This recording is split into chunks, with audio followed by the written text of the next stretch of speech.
Hello students, இன்றைக்கி நம்ம இந்த வீடியோவில் என்ன பார்க்க போகிறோம்னா சாப்டர் 3ல் எண்ட் ஆஃப் சாப்டர் எக்ஸசைஸில் கொஸ்டின் நம்பர் 13 பார்க்க போகிறோம். ஸோ கொஸ்டின் நம்பர் 13 கொஞ்சம் லென்த்தியாக இருக்குமா? ஸோ கொஸ்டின் வந்து இங்கே வச்சுருக்கேன், நீங்கள் புக்கில் பார்த்துக்கோங்க, இதில் தெரிஞ்சால் இதுலேயும் பார்த்துக்கோங்க. இதோடைய ஆன்சர்ஸ் மட்டும் நான் இதில் எழுதுறேம்மா, சரிங்களா? ஸோ என்ன கொடுத்துருக்காங்கன்னா, let a equal to 7/12 and b equal to 5/6ன்னு கொடுத்துருக்காங்க. Express both a and b in the form k/m and k2/m. அதாவது ஏயோட வேல்யூ பியோட வேல்யூவை என்ன மாதிரி கன்வெர்ட் பண்ண சொல்கிறாங்கன்னா k1/m k2/m denominator value equal இந்த மாதிரி கன்வெர்ட் பண்ண சொல்கிறாங்க. Where k1 k2 and m are integers. k1 k2 mலாம் இன்டீஜராக இருக்குது. அண்ட் இன்னொரு கண்டிஷன் சேர்த்து கொடுக்குறாங்க, k2 மைனஸ் k1ஓட வேல்யூ கிரேட்டர் தென் 6ஆக இருக்கணும். k2 மைனஸ் k1ஓட வேல்யூ கிரேட்டர் தென் 6ஆக இருக்கும். Using the same denominator M, same denominator இங்கே பாருங்கள், டினாமினேட்டர் வேரி ஆகுது. அப்போ முதல் நம்ம என்ன பண்ணணும், டினாமினேட்டர் சேம் ஆக்கணும், சரிங்களா? Right exactly 5 distinct rational numbers lying between A and B. அடுத்து நீங்கள் என்ன பண்ணணும்னா, இந்த ரெண்டு நம்பருக்கு நடுவில் உள்ள ரேஷனல் நம்பர்ஸ் என்னென்ன அப்படின்றத எழுத போகிறீங்க. Keeping and integer numerator, numerator value இன்டீஜராக இருக்கிற மாதிரி பார்த்துக்கோங்க. Explain why the condition k2 minus k1 is greater than n plus 1 is necessary to find n such rational numbers between the two rational numbers a and b using this method அப்படின்னு கொடுத்துருக்காங்க. அதாவது k2 minus k1ஓட value n plus 1ஓட greater than இருக்கக்கூடிய necessity என்ன அப்படின்றதையும் நீங்கள் explain பண்ணுங்க அப்படின்னு சொல்லியிருக்காங்கம்மா, சரிங்களா? கொஸ்டின் தாம்மா ரொம்ப பெருசு, ஒன்றுமே கிடையாது. நம்ம ஏற்கனவே நம்ம என்ன பண்ணியிருக்கோம், உங்களுக்கு கொஸ்டின் நம்பர் 3 or 4ன்னு நினைக்கிறேன், 4th கொஸ்டின் நினைக்கிறேன், 4-5ல் find 5 rational numbers between the 2 numbers அப்படின்னு சொல்லி கொடுத்தாங்களா? அதே கொஸ்டின் தான் இங்கேயும் கொடுத்துருக்காங்க. அங்கே நம்ம என்ன பண்ணோம், டினாமினேட்டர் வேல்யூ சேமாக இருந்தால் இன்ட்டு 10 போட்டு ரேஷனல் நம்பர்ஸ் கண்டுபிடிச்சோமா? டினாமினேட்டர் சேமாக இல்லைன்னா என்ன பண்ணோம், ரெண்டுக்குள்ளேயே காமன் ஃபேக்டர் என்ன நம்பர் இருக்கோ, டினாமினேட்டர் வேல்யூ இருக்கோ, அதை எடுத்து போட்டு நம்ம பண்ணோம். அதே அந்த கொஸ்டின் தான் இப்படி மாற்றி ட்விஸ்ட் பண்ணி உங்களை சுற்றி எதோ கேட்டிருக்காங்க, சரிங்களா? ஸோ கொஸ்டின் நம்பர் 13 பார்த்தோன்னே பயந்து விட்டுட்டு வர்ற பசங்க தான் அதிகம். ஒன்றுமே இல்லை, ஈஸியான கொஸ்டின். இப்போ பாருங்களேன், சொல்யூஷன் போட்டுக்கோங்க. கொடுத்துருக்கதை எழுதுங்க. கிவன் என்ன கொடுத்துருக்காங்க, a equal to 7/12 b equal to 5/6ன்னு கொடுத்துருக்காங்க, ரைட்டுங்களா? இதை முதல்ல நீங்கள் என்ன பண்ணுங்கன்னா, இது ரெண்டு நம்பருக்கும் டினாமினேட்டர் வேல்யூ ஈக்குவலாக வர்றாப்புல பார்த்துக்கோங்க. இங்கே என்ன இருக்குது, 7/12, இங்கே என்ன இருக்குது, 5/6, சரிங்களா? இந்த 6-ஐ 12 ஆக்கணும், இந்த 12 ஆக்கணும். 6 டேபிளில் 12 வருமா? எஸ் வரும். அப்போ நீங்கள் போட்டு எல்சிஎம்லாம் பண்ண தேவையில்லை. இந்த நம்பரை மேலையும் கீழையும் 2ஆல் டிவைட் பண்ணுங்கள், டிவைட் அண்ட் மல்டிப்ளை பண்ணுங்கள். என்ன வந்துடும், 5 2s are 10/12 முடிஞ்சா? ஓகேங்களா? இங்கே பாருங்கள், அப்போ ஏயோட வேல்யூ 7/12, பியோட வேல்யூ 10/12 ஈக்குவல் ஆயிடுச்சா? அதாவது டினாமினேட்டர் வேல்யூ ரெண்டுமே ஈக்குவலாக இருக்கணும்னு கண்டிஷன், ரைட்டுங்களா?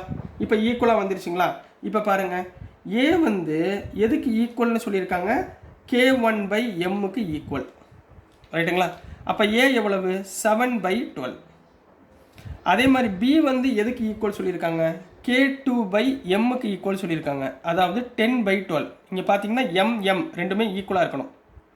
ஸோ இதை ரெண்டையும் கம்பேர் பண்ணுங்கள். k1 இருக்கிற இடத்துல என்ன இருக்குது, k1 ஈக்குவல் டு 7, அடுத்து k2 ஈக்குவல் டு 10, அடுத்து m ஈக்குவல் டு 12.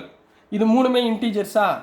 அவங்க என்ன சொன்னாங்க, where k1 k2 and m are இன்டீஜர்ஸில் வந்துருச்சுன்னா அடுத்த கண்டிஷன் செக் பண்ண சொல்கிறாங்க. we have to check என்ன செக் பண்ண சொல்கிறாங்க, k2 மைனஸ் k1ஓட வேல்யூ கிரேட்டர் தென் 6ஆக இருக்கணும்னு சொல்கிறாங்க, ரைட்டுங்களா? இங்கே k2 எவ்வளவு, 10 மைனஸ் k1 எவ்வளவு, 7 கிரேட்டர் தென் 6ஆக இருக்கணும். 10 மைனஸ் 7 எவ்வளவு, 3. அச்சுச்சோ, 3 கிரேட்டர் தென் 6ஆ? இல்லை. அப்போ இந்த நம்பரை திருப்பி நம்ம என்ன பண்ண போகிறோம், மாடிஃபை பண்ணி எழுத போகிறோம். சரிங்களா கண்ணா? அப்போ இந்த டினாமினேட்டர் வேல்யூவை நான் என்ன பண்ண போகிறேன், இன்னும் கொஞ்சம் பெருசாக்க போகிறேன், இன்னும் கொஞ்சம் அதிகமாக, சரிங்களா, அதிகமாக படுத்த போகிறேன். ஸோ இங்கே என்ன வரும், இப்போ அப்போ நாட் கிரேட்டர் தென் 6, ரைட்டுங்களா? Not possible. அப்போ இப்போது மேக் அடுத்த ஸ்டெப்பில் என்ன பண்ணணும்னா make denominator value greater, make denominator bigger, அதிகமாக பண்ண போகிறேன். அதாவது இங்கே ஏ ஈக்குவல் டு என்னமா இருந்துச்சு 7/12, அதிகமாகனா மல்டிபிள்ஸ் பண்ணணும். அப்போ மல்டிபிள் ஆஃப் 3ல் பண்ணுங்கள், மேலேயும் 3 கீழேயும் 3ஆல் மல்டிப்ளை பண்ணுங்கள். அப்போ என்ன வந்துடும் 7 3s are 21 divided by 12 3s are 36. ரெண்டுமே ஒரே வேல்யூ தான் சரிங்களா? 7/12 21/36 ஈக்குவல் தான். அதிகமாக்குறேன், வேறு ஒன்றும் இல்லை. அடுத்து என்னமா இருக்குது, பியோட வேல்யூ என்ன 10/12, இதையும் 3ஆல் மல்டிப்ளை பண்ணுங்கள், மேலேயும் கீழேயும். 10 3s are 30 divided by 12 3s are 36. So இதில் கம்பேர் பண்ணுங்கப்பா. Here K1 equal to 21, K2 equal to 30, M equal to 36. K1, K2, M. அப்போ இதில் இந்த கண்டிஷன் சாட்டிஸ்ஃபை ஆகுதா பாருங்கள். K2 minus K1 ஓட வேல்யூ greater than 6 இருக்கணும்னு சொல்லியிருக்காங்க. ரைட்டுங்களா? அப்போ இதில் கம்பேர் பண்ணி பாருங்கள். K2 எவ்வளவு 30 மைனஸ் K1 எவ்வளவு 21, greater than 6. 30 minus 21 எவ்வளவு 9. 9 greater than 6 ஆமா? கரெக்ட் தானே? 9ஓட வேல்யூ 6 விட பெருசுங்களா? S, correct. முடிஞ்சுங்களா?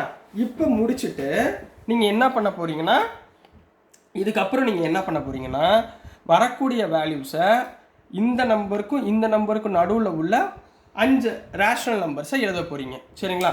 First number 21/36, second number 30/36, இதுக்கு நடுவில் உள்ள ரேஷனல் நம்பர் எழுத போகிறீங்க.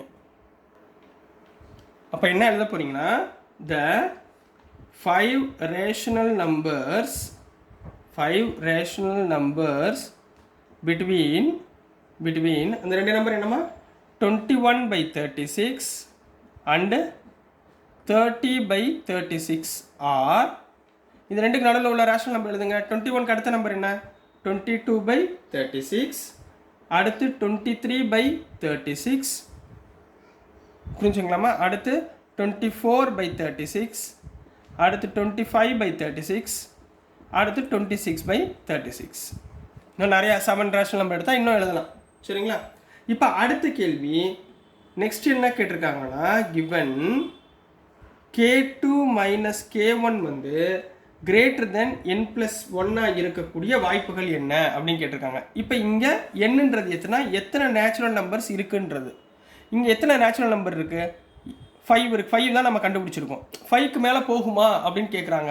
இப்போ இதுக்கப்புறம் 27/36 வருமா, 28/36 வருமா? அப்போ பாசிபிள் தானே சரிங்களா? ஸோ ஹியர் என்னோட வேல்யூ இங்கே என்ன எடுத்திருக்கோம், n equal to 5 rational numbers. n equal to 5 rational numbers. So to find n natural numbers, to find n rational numbers, numerator difference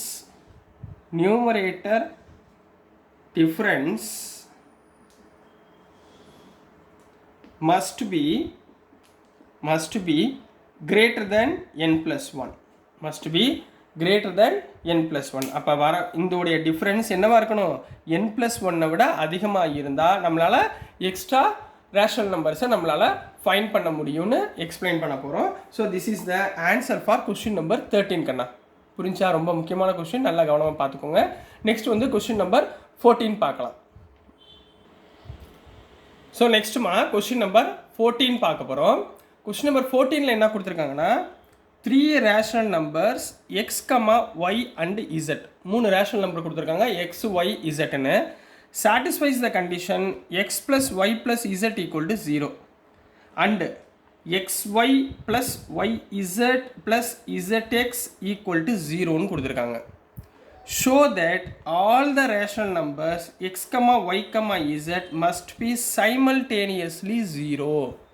அதாவது நம்ம என்ன ப்ரூஃப் பண்ணோம்னா, இப்போ இந்த condition x plus y plus z equal to 0னா இப்போ x, yக்கு இப்போ negative term கொடுக்கணும்னு வச்சுக்கோங்க. இப்போ ஏதாவது ரெண்டு வேல்யூக்கு நெகட்டிவ் டேர்ம் -2 + 2 இது 0ன்னு வச்சுக்கோங்களேன், ஆன்சர் 0 வரலாம். பட் இந்த கண்டிஷனில் வரும்போதும் எனக்கு என்ன வரணும், 0ன்னு ஆன்சர் வரணும். அது எப்போ வரும்னா எக்ஸோட வேல்யூவும் ஒய்யோட வேல்யூவும் இசட்டோட வேல்யூவும் ஜீரோவாக இருந்தால் மட்டும்தான் இந்த கண்டிஷன் ப்ரூஃப் ஆகும் அப்படின்றத நீங்கள் எங்களுக்கு காமிங்க, சாட்டிஸ்ஃபை த கண்டிஷன் நீங்கள் ஷோ பண்ணுங்க அப்படின்னு சொல்லியிருக்காங்க. சரிங்களா?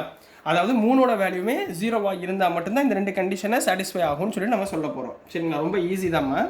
இங்கே பாருங்கள், சொல்யூஷன் கிவன் கண்டிஷனை முதல்ல எழுதிக்கோங்க. என்ன கண்டிஷன் கொடுத்துருக்காங்க? x + y + z = 0 and xy + yz + zx = 0ன்னு கொடுத்துருக்காங்க. ரைட்டுங்களா? இதுக்கு மேலே நம்மளுக்கு தெரிஞ்ச ஃபார்முலா ஒன்று யூஸ் பண்ண போகிறோம். சரிங்களா? என்ன யூஸ் பண்ண போகிறோம்னா இதை ஹோல் ஸ்கொயர் பண்ணுங்கள் ரெண்டு பக்கமும். இப்போ இங்கே என்ன வரும்? x + y + z the whole square = 0 square. ரைட்டுங்களா? What is a + b + c the whole square? a square + b square + c square + 2ab + 2bc + 2ca = 0. 0 ஸ்கொயர்னா 0. ரைட்டுங்களா? இதான formula a + b + c whole square. இங்கே xyzன்னு கொடுத்துருக்காங்க. இப்போ இது மூணுலேயுமே காமனாக என்ன இருக்குது? 2 காமனாக இருக்கா? அப்போ x square + y square + z square + 2 காமனாக எடுத்திங்கன்னா உள்ளே என்ன வரும்? xy + yz + zx = 0ன்னு வருமா? இப்போ நல்லா பாருங்களேன், செகண்ட் கண்டிஷன் என்ன? xy + yz + zx = 0. அப்போ இதுவும் என்ன ஆயிடுது? 0 ஆயிடுது. அப்போ x square + y square + z square + 2 × 0 = 0. 2 × 0 எவ்வளோமா? 0வா? அப்போ என்ன வந்துடும்? x square + y square + z square = 0ன்னு கிடச்சிருச்சு. ரைட்டுங்களா? எப்போம்மா மூணுமே ஸ்கொயர் பண்ணால் 0 கிடைக்கும்? எக்ஸோட வேல்யூவும் ஒய்யோட வேல்யூ இசட்டோட வேல்யூ 0வாக இருந்தால் தான் வேல்யூ எனக்கு 0ன்னு கிடைக்கும். ஸோ எப்படி எழுத போகிறோன்னா ஹியர் சம் கேன் பி 0. என்னவா வந்திருக்கு? 0ன்னு வந்திருக்கு. எப்போனா வென் x ஸ்கொயர் = 0வாக இருக்கணும், y ஸ்கொயர் = 0வாக இருக்கணும், z ஸ்கொயர் = 0வாக இருந்தால் தான் இது கண்டிஷன் ப்ரூவ் ஆகும். அப்போ x ஸ்கொயரே 0னா x என்னவா இருக்கும்? 0, y = 0 and z = 0. So this is the answer for மூணு வேல்யூமே என்னவா இருக்கணும்? 0வாக இருந்தால் தான் இந்த 2 கண்டிஷனும் சால்வ் ஆகும் அப்படின்றத ப்ரூவ் பண்ணியாச்சு. So this is the answer for question number 14 கண்ணா. ஸோ டியர் ஸ்டூடெண்ட்ஸ், நான் அனுப்புகிற வீடியோஸ் உங்களுக்கு புரிஞ்சிருக்கும்னு நம்புகிறேன். பிடிச்சிருந்துச்சுன்னா மறந்துடாமல் லைக் பண்ணுங்கள், ஷேர் பண்ணுங்கள், மறக்காமல் சப்ஸ்கிரைப் பண்ணி சப்போர்ட் பண்ணுங்கள் ஸ்டூடெண்ட்ஸ். தேங்க்யூ.